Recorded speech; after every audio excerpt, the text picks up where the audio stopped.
guys, Ralph here. Welcome to True Power Trumpet Fitness on this wonderful Wednesday here in Connecticut. Life is good, guys. Life is good. Anyway, let's get right to it. You saw the thumbnail. James Morrison at the Olympics. Now, Perico sent me this a couple days ago in honor of what's starting Friday. Love the Olympics. But anyway, it's piggybacking off what we did yesterday. And anything James Morrison does, you know, I just consider to be sublime. And even when he's goofing around, it's incredible. But anyway, so let me honk a little bit. I played early this morning a lot. All right? And I haven't played for several hours. So if I was going to be a little stiff, now would be the time. All right? So let's see what we got, and then we will talk about James Morrison.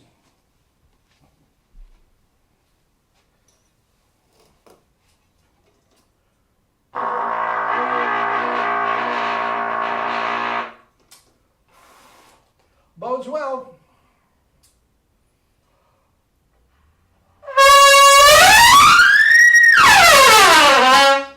Oh yeah. Life's good.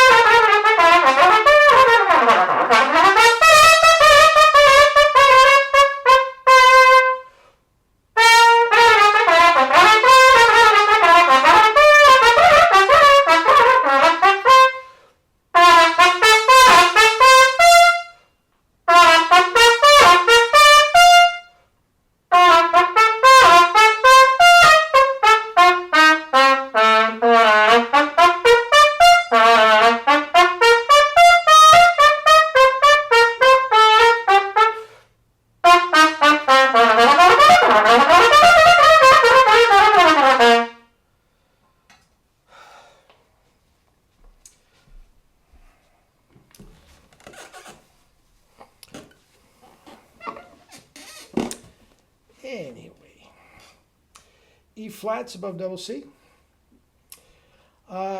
Characteristic study number 1 in all its forms. Anyway, again, life's good. So anyway, James Morrison, Olympics music, and all this sort of stuff. Now, it's interesting because John Williams just mesmerized us with this tremendous, tremendous piece, Summon the Heroes. Okay?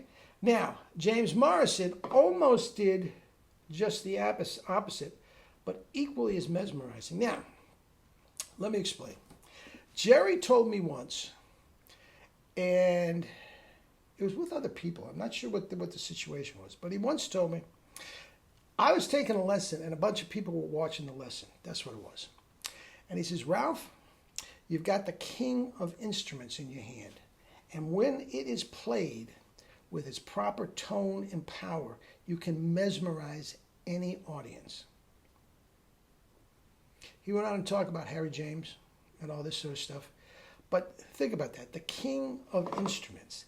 And when played correctly, can mesmerize any audience. Okay? Now, I want you to listen to this clip. And there's a couple things I want you to look at. Think about. Morrison absolutely kept an entire stadium full of people, if not millions, hundreds of millions of people around the world. This was the opening of the Olympic Games in Australia, Sydney. And he did it, guys, with one note. Now, he played other notes, but basically, it was one note. I mean, it was all one note, a G above high C. And it was played centered, pure, relaxed. I mean, absolutely spellbinding, one note. Now you look at what was behind them. It was nothing more, guys, than a high school drum and bugle corps. That's it. No symphony orchestra, nothing. A high school drum and bugle corps, college. One note. They did a couple steps. Ba, ba, ba, ba, ba, ba, ba, ba. And what's he doing? bum, just playing G's. Little ditty in between. Nothing more than a Arvin characteristic study.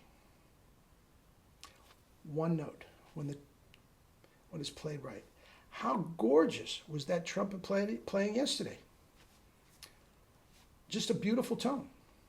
A little more complex than one note, but for sure, if it's played correctly with the tone, power, range, and endurance of Harry James, of Maynard Ferguson, of Maurice Andre, Mel Broyles, Herseth, we can go down.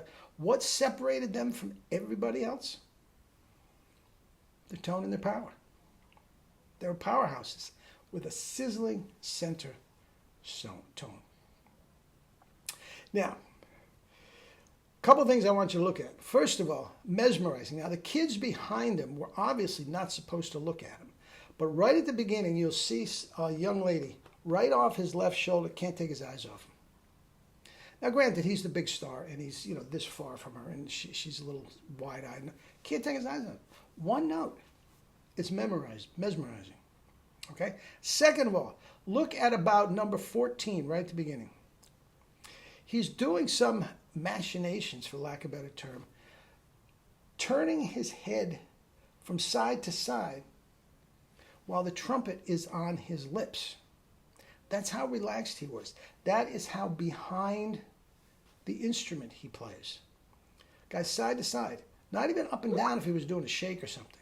Side to side, and it did not affect his buzz one bit. Guys, his tongue is right. You listen to the pop. His tongue is right. His power is right. I would love to hear him on a 1SB mouthpiece. I'd love to hear everybody watching this video on a 1SB mouthpiece. And actually, I was thinking, how cool would it be? Now, I know this is just what if, okay? But give me a hypothetical. What if those three kids in the red standing right behind him were the Triscari brothers and Gazzo? All right?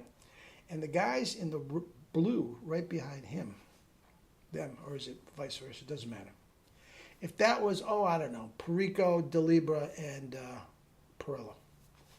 Just playing one note. Ba ba ba ba ba ba ba ba ba ba ba. I mean, it's just a silly little Johnny one note.